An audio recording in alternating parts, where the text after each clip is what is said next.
Assalamu alaikum students. Our today's topic is cellular organization and this is the last topic of first chapter introduction of biology. Now before going to understand what is cellular organization, we should know that all organisms have divided into 5 major groups and these are the principal group of organisms. What are the 5 major groups? These are prokaryotes, protists, fungi, plants and animals. Cells are of two types. One are prokaryotes and one are eukaryotes. What are prokaryotes?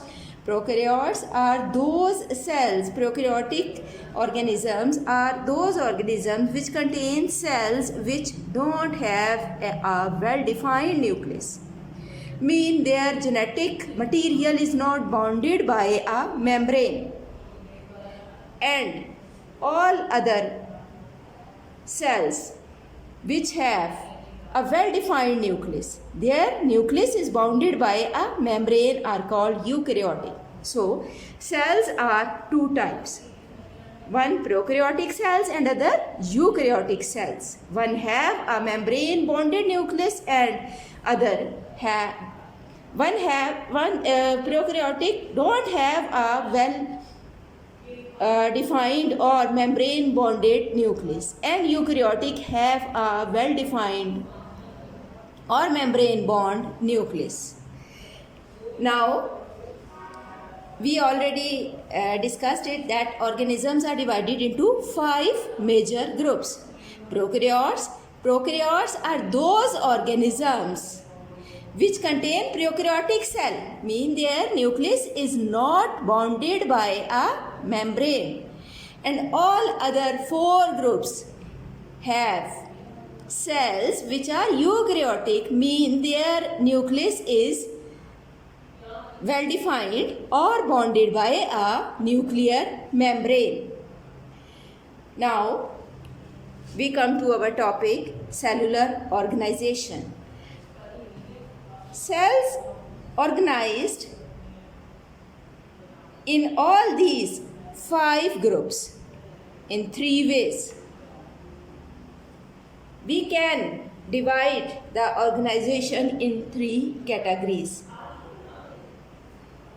Unicellular organisms, their whole body consists of only one cell and all the functions of the body are performed by a single cell.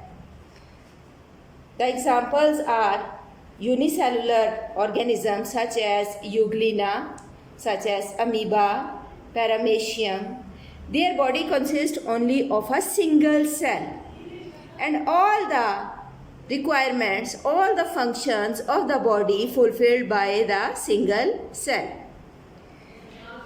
And the other organisms in which cells are organized in the form of colony, so that is called colonial type.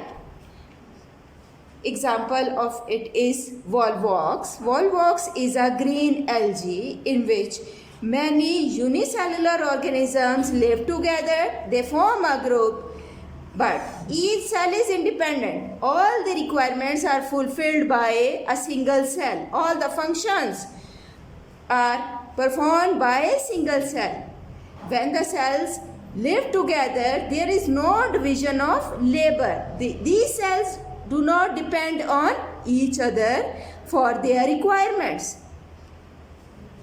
And the third category is multicellular organization in higher plants and animals in which cells are organized.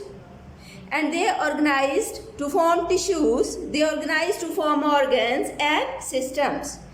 In all the plants, in all the animals, higher plants, that type of organization is found.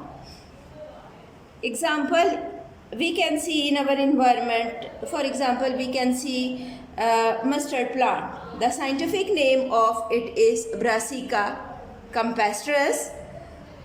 It is sown in winter and seeds are produced in the end of the winter. It is used as a vegetable and also for the extraction of the oil.